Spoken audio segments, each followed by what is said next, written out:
By now, you know I like an odd watch, and so does the Grail Keeper, and pairs it with a knack for rarity. He got me intrigued with this piece straight away. A German watch company with a strict focus on tool watches, a limited edition for possibly the second largest diving association after the famous Party. And this right here is one of only 2 prototype watches produced of what was supposed to be a series of 200 watches. So what happened here? Let's dive right in, right here, right now, on the Time Worn channel.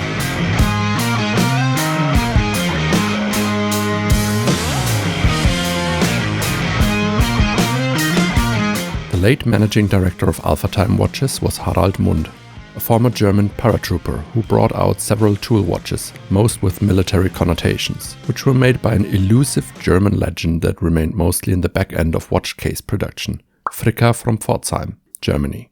They in turn produced watches for the largest and smallest of brands, from Sinn, Oris, Mühle Glashütte to, well, Alpha Time. And Fricker and Alpha Time had their mentions on Hodinkee for that matter. Walter Fricker was also dubbed the Forum King in their article for a reason, and I'll leave a link to it in the description. Their most famous microbrand-esque case involvement was with the PRS-2 Dreadnought from 2003, which already shared a few details with this watch. Unfortunately, Fricker's doors closed in 2020. For Alpha Time, Fricker provided several cases in the early 2000s, for example for the Alpha Time Titanium Mission Timer, GSG-9 Special Forces themed, and the Sawfish, where you can immediately spot the similarities in case design compared to this one. Now this specific watch was supposed to become a limited edition in cooperation with the Scuba Schools International, founded 1970 in Colorado, USA. SSI, in short, claimed to be number 2 of the biggest diving school franchises after the famed Professional Association of Diving Instructors. SSI operates around 3,300 dive centers in more than 110 countries of the world. But why did I put an emphasis on this was supposed to be a series of 200 watches?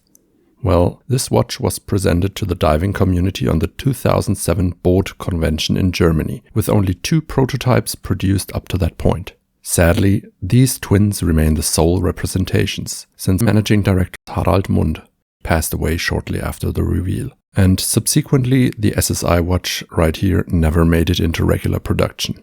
After this rather sad story, let's have a closer look at the watch. This stainless steel watch is an absolute unit. I think it may serve a double purpose as an additional diving weight, probably.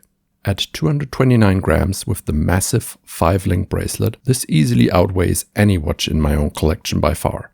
I think my heaviest watch would be the Visconti Bronze Grand Cruise at around 170 grams. But to be fair, that one was on a strap. It's 44 mm in diameter across 4 and 10 o'clock without the crown, and 52 mm from lug to lug.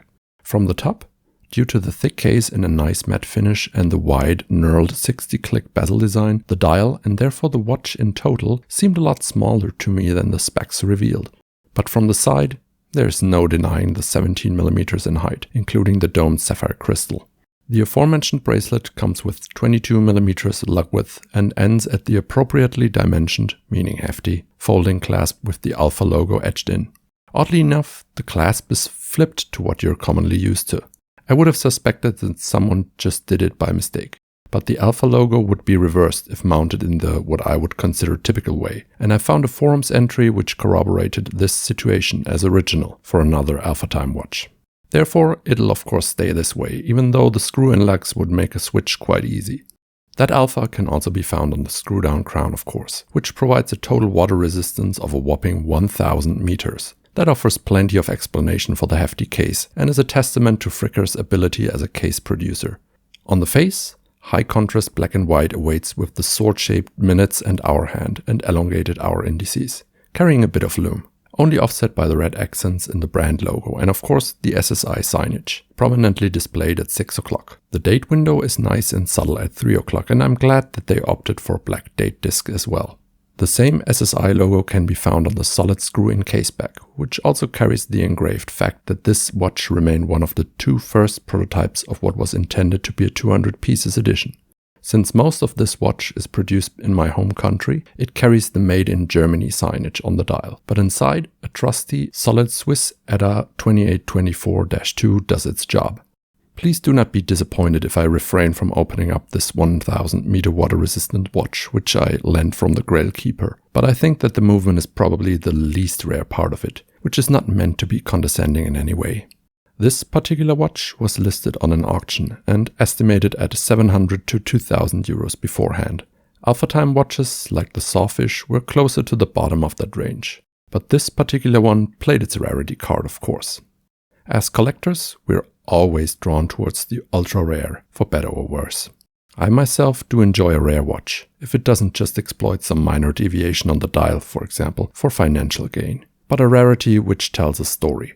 With this watch, it's unfortunately a sad story, as this prototype marks the end of a whole brand, which, even though it was a small one, produced quality items, housed in famous cases, and planned as a cooperation with one of the largest diving schools. Therefore, a story worth being told in my opinion. Hope you enjoyed this video, and I'm always thrilled to receive some feedback. See you in the next one on the Time Worn channel.